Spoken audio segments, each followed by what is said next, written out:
Le ventre m'a tué.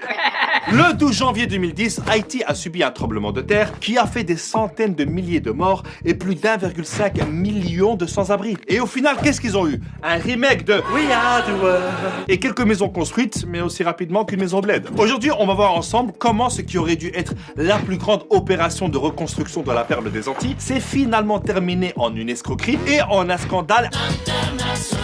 Et évidemment, tout ça après générique.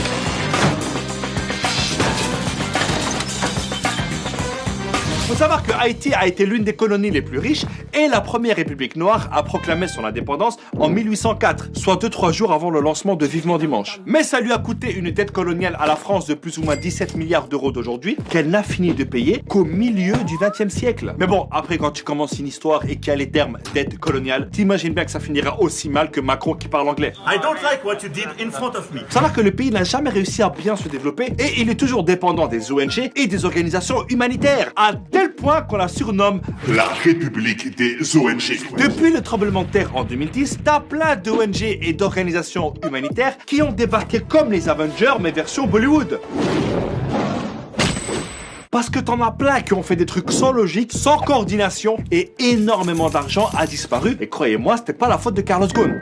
Eh, c'est notre territoire ici, tu vois bien qu'on est en train de distribuer de la nourriture. Ouais, ben nous on a des camions avec des couvertures. J'ai faim, j'ai froid. La ferme! Tu vois pas qu'on est en train de te sauver la vie là? C'est un truc de fou! La politesse!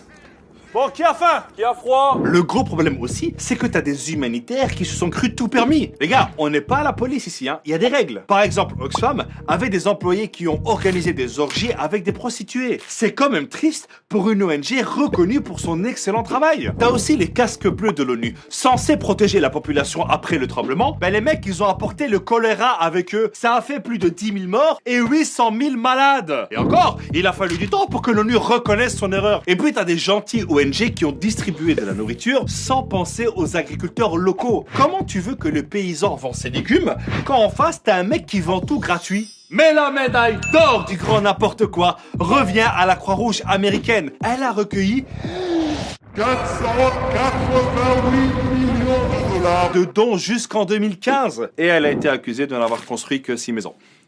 Les gars, Haïti, c'est un pays. C'est pas un Monopoly. T'as aussi l'agence américaine d'aide au développement qui a débloqué 2,5 milliards de dollars d'aide. Et bien sur tout ça, il n'y a que 2,6% qui a été versé directement aux entreprises ou associations haïtiennes. Le reste...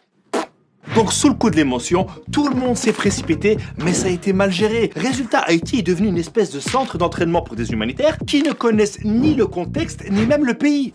Tu savais qu'ils parlaient français ici? Bah ouais. Je pensais qu'en Afrique, on parlait l'africain, moi. Mais on n'est pas en Afrique, on est à Tahiti. Ah, mais toi, t'es vraiment nul en géographie. Hein.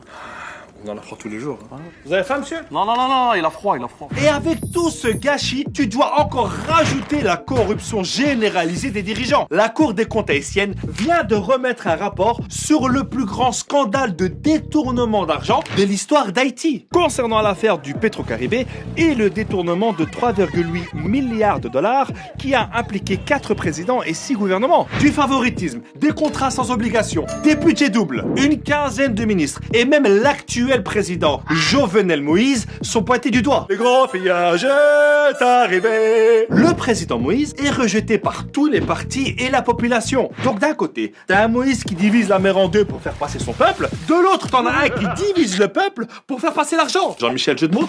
Le mec, il gouverne par décret et il est protégé par des centaines de militaires et de mercenaires recrutés par la firme américaine Blackwater. Ça veut dire au noir en français. Ouais, c'est toujours plus stylé en anglais.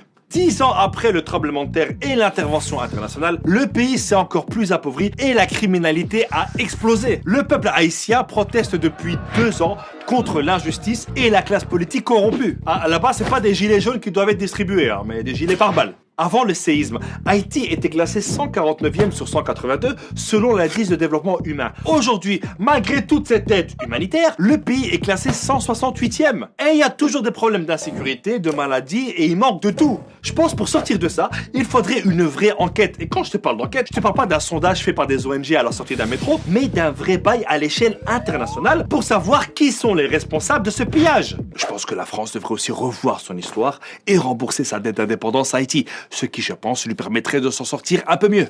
Notre présence ici n'a pas laissé que de bons souvenirs. Nous, on est avec le peuple.